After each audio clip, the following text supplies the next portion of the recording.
What's going on, guys? Welcome back to another episode of Industrialized. As you can see in front of you, or in front of me, I have set up my capacitor system down here. So basically what we have is solar panels. There's a line that runs down from the solar panels. There used to be a battery right over here. And this GUI doesn't want to seem to update. That graphic doesn't look like it's accurate to this. But we had the battery over here, which is now gone. The solar panels, the power line stays in the wall and goes in the floor. And basically what's going to happen is once this hits, I think 15%, there it goes right there. Perfect timing. When this hits 15%, this is going to turn on and start outletting power and filling this one up. And then the light comes on, and then once this gets down to a certain point, this one should be pretty much full, and then the reactor will come on. Which it's already on because the battery got drained down. So what's happening is... Did I just hear a mob? So what's happening is this is... this is draining into this, and this is replenishing it, this capacitor, just as fast as it's draining into this one. So essentially you're moving the power from here through this into this. So this will start to fill up, and this will stay the same pretty much because it's being replenished by this. So, let's see, once this runs out of power, we'll see this one start to drain.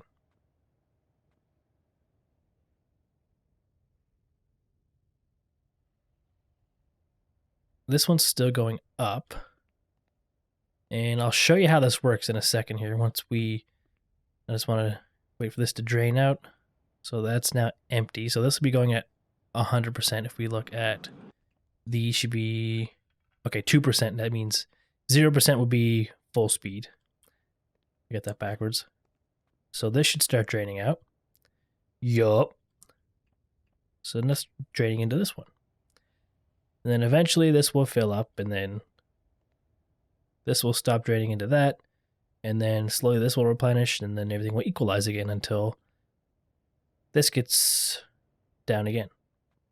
So I tried doing...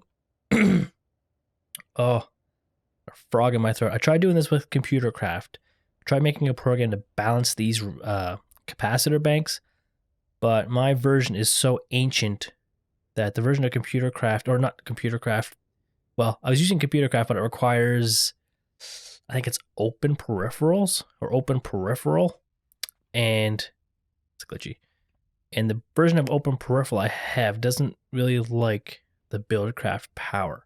So the functions to check the storage in these capacitor banks isn't working. If I had thermal expansion installed, it would work, but I don't, so it doesn't work. So what I had to do is I can't get down there.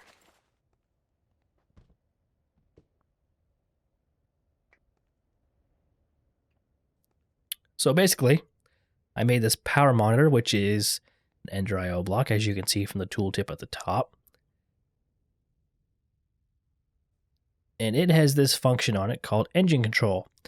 So I turn this on, and it will emit a redstone signal when the storage of the attached capacitor is less than 10% full, and stop when the storage is greater than 90% full. And this window kind of just shows you how much is in the capacitor, the amount of energy in the machines that are attached to the capacitor, which in this case I think is only the power monitor itself.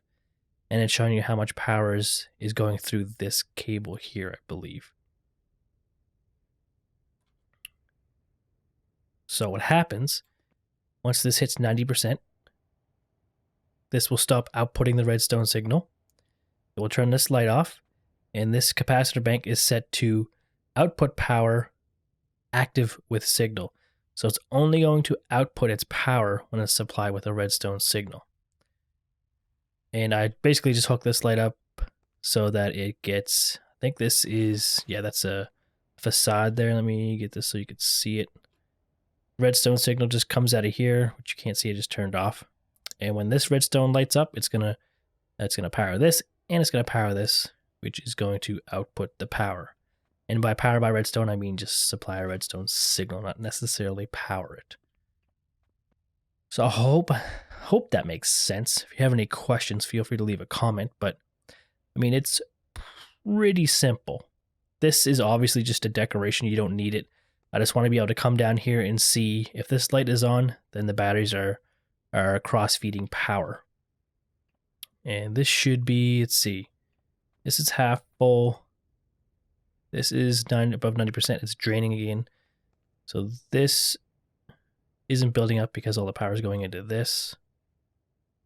So it's basically, they're just going to bounce back and forth.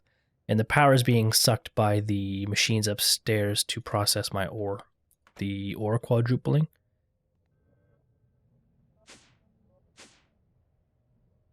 So that's what we have for a recap. I still have this stuff going away. I have a quarry going, and it's just adding more stuff to process. This whole system is working good with the unifier here, which am I even using that anymore? I can't remember. I think that was a thing I just used at one time to unify all my ore. So right now the ore is just coming into this unifier, copper and tin, and I believe underneath this, if I can see it, there's another import bus right there. I can't remember if I did that last episode or between episodes. So yeah, this sees this as an inventory, so it puts it in there, and then it unifies it, and the import bus extracts it. So what we're going to do this episode is finish our auto crafting setup with some automatic smelting. Well, automatic things other than crafting. So let's see. We have power over here. So I'm going to set up my machines all along here. And we're going to need ME cable, ME conduit over here. Hopefully I have enough. And we're going to set up our machines here for some auto smelting and all that fun stuff. First of all, we need smelters. I'm going to use alloy smelters for just Ender IO alloy type things, obviously. And then energized smelter for everything else. I don't know how many I'm going to need, so I'm just going to build a bunch of them. I'll be surprised if I have all the stuff for this. Am I on the craftable only? Energized smelter. Why did those not stack? It's weird.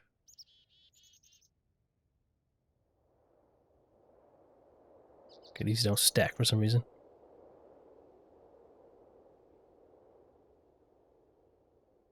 This would make sense. You probably wouldn't stack them in real life, but this ain't real life, yo. Then we need sag mills. One's probably enough, but I'll do 2. And 2. And then we need ME conduit.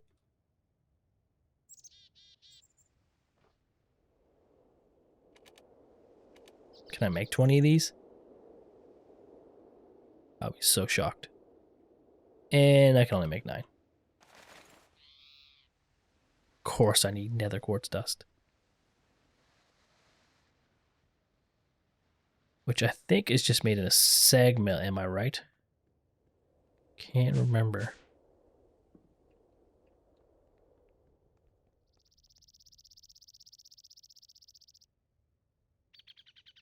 Yes.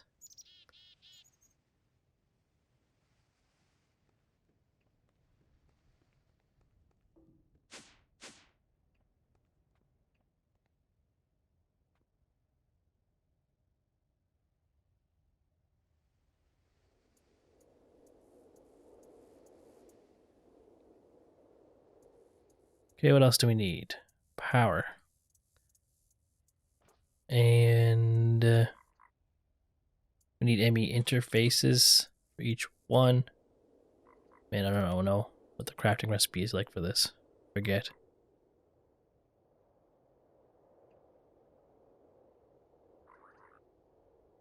Damn it.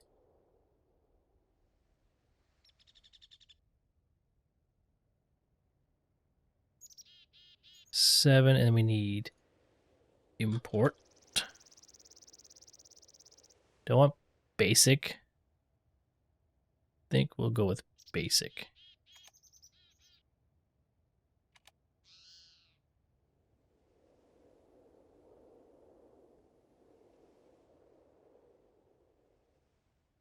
Oh wow, I have to make an ME interface for every one of these? It's brutal.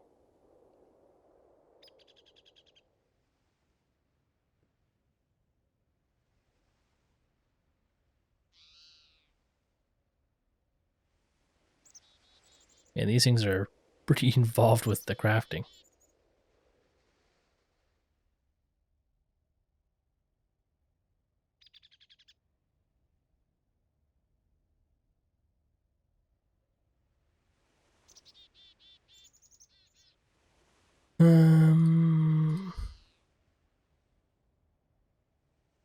Get out of here, sword. Been carrying that thing around for like 4 episodes now. Alright. Center is here.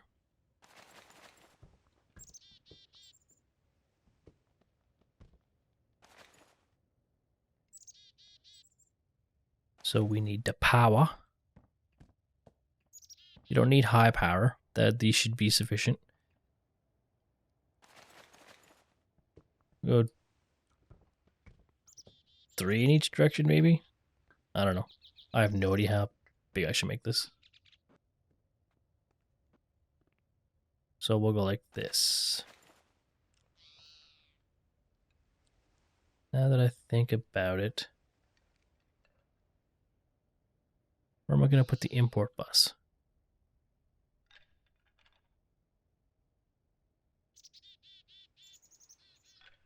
But here's the thing. ME conduits are more expensive. So we'll put power cables on the back because I think that's a further distance to go. And then from the other side, we'll put conduits. Or facades, I mean, not conduits. And I have to run this cable all the way down here.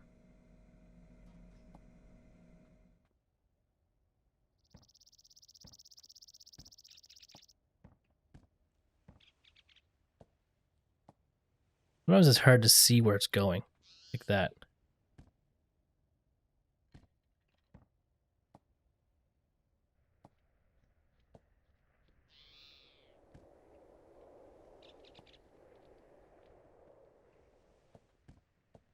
Now, the thing is, if I put an import bus on this, that means the machines aren't going to fit there, are they?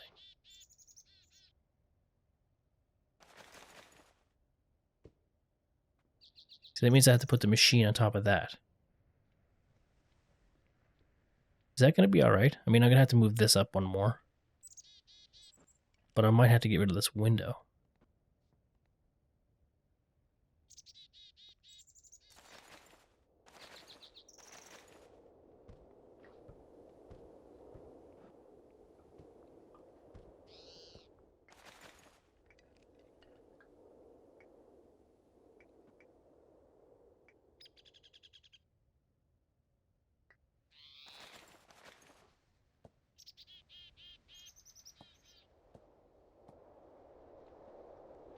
Well, let's try this. I have no idea what I'm doing. No clue. Alright. So now... Yeah, this is going to be ugly. This is going to be ugly. So, we need alloy smelter. This. I'm going to put 2 of these down.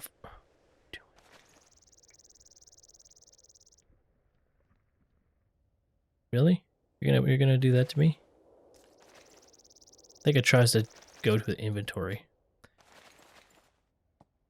Yeah, it's gonna keep doing that. Damn it. So it means I have to somehow get on the down here and put it on the bottom. That's a pain. Oh. Oh!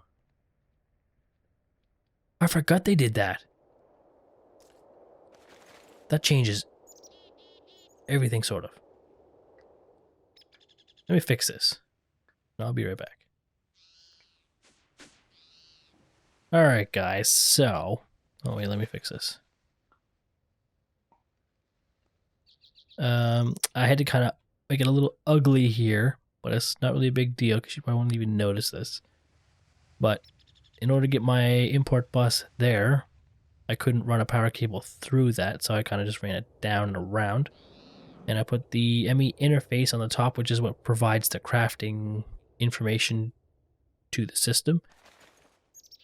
And I'm not even actually, now that I think about it, I'm not even 100% sure you need the import buses with the ME interface. I'm not sure if the ME interface is capable of pulling items back out of the machine, but I'm pretty sure you put them in with the ME interface and then they pull out with the import bus, but I'm not 100% sure. So if you know the answer to that, feel free to leave a comment. So I just put these on here and you have to hit them and tell them where the machine is. But hit each one twice so the arrow points down towards the machine. And another thing I'm not sure of, I don't know if you can daisy chain these like this. I don't know if I have to put a cable like along the top, or I can do it along the back. You can't get in here, can he?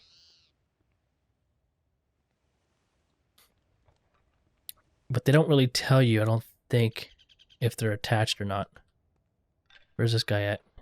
If he can get on there, if he gets in range of me, he's going to blow up. So I'm going to go murder him real quick.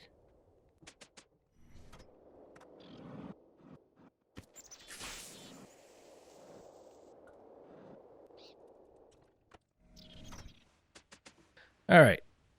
So, we want to put these in alloys only. Because when we craft normal things, we're going to use these furnaces.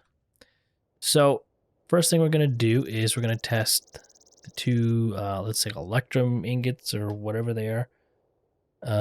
So we got to go up to the import or the pattern encoder and make those recipes. So it's like...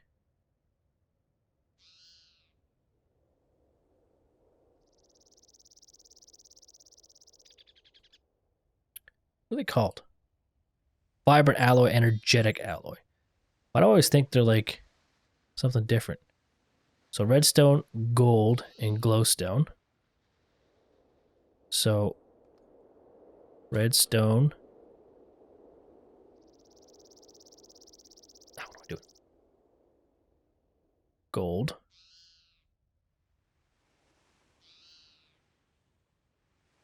I have no idea what I'm doing right now.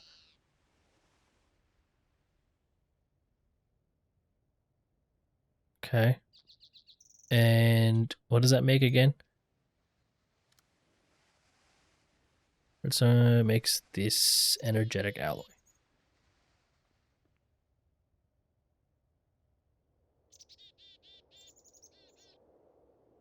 In order to test it, we have to have nothing in here. So we clear this. And wow, I'm almost out of these already. Redstone, gold, glowstone, right? Redstone, gold, glowstone. And it makes one of these. Code. So now what we do is we go down here.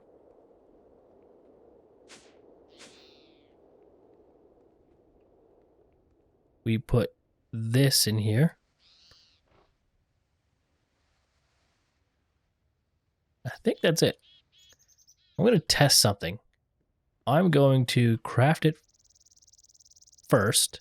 I'm going to have to put an upgrade in there. Like how it is, and then I'm going to take off that import bus off the bottom and see if it still works. So, energetic alloy. Energetic alloy. Craft. 1. It's going to send all that stuff to the machine, and we should end up with one of these in the amount of time it takes to craft it, hopefully. Nothing's happening.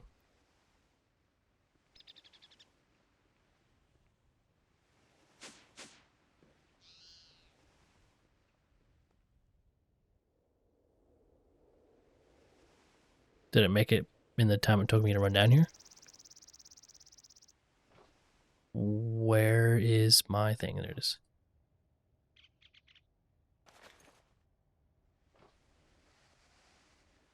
That did too. Okay, so that works. Let me just do one more just so you can see. Begin, puts the stuff in there, and then it takes like 19 years to craft. That's what the problem is. So let's real quick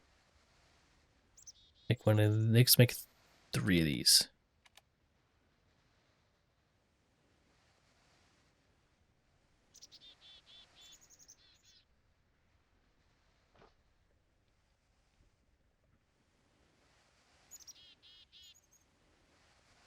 Okay, so we got for you, 1 for you, 1 for you. Okay, and the next one we want to make is the green stuff, which is vibrant alloy. Just kind of doing this. I have a specific example in mind that I want to do this, something I found in testing. A little bit of a tip. Actually, we're going to need some of the energetic alloy. It's in the recipe. I don't need these anymore. I'm not going to put those down just yet. I don't need these. And we're also going to find out if our daisy chain thing works or not. Vibrant. So it's ender pearl and energetic alloy. Ender pearl.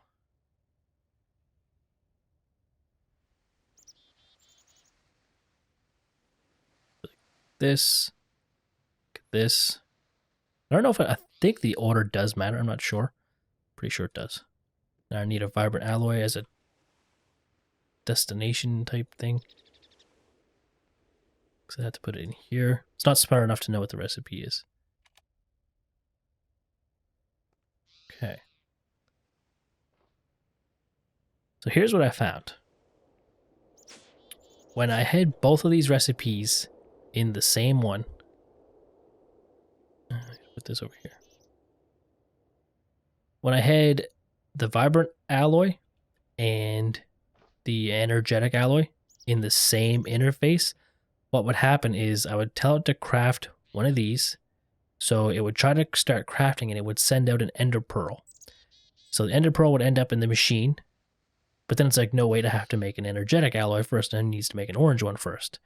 So then it would basically send out the orange alloy, but these machines, when you put an ender pearl into them, they cook them into ender pearl dust. So it would send the ender pearl in, it would turn into ender pearl dust, then it would make the energetic alloy, and then it would wait forever for this one to finish.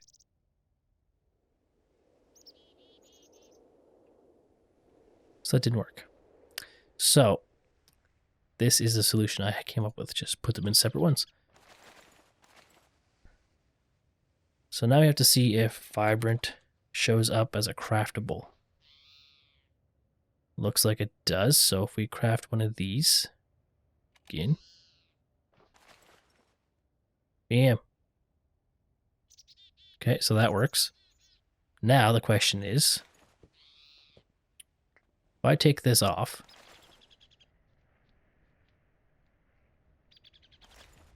actually I don't know if this is going to work. Do this. Do those connect? Yes, they do. So let's see if this will import through the interface. I don't think it will, but it's worth a shot for science.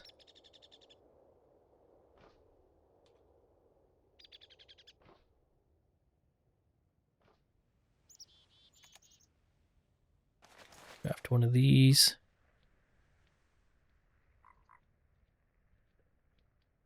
No, it's just going to sit there forever.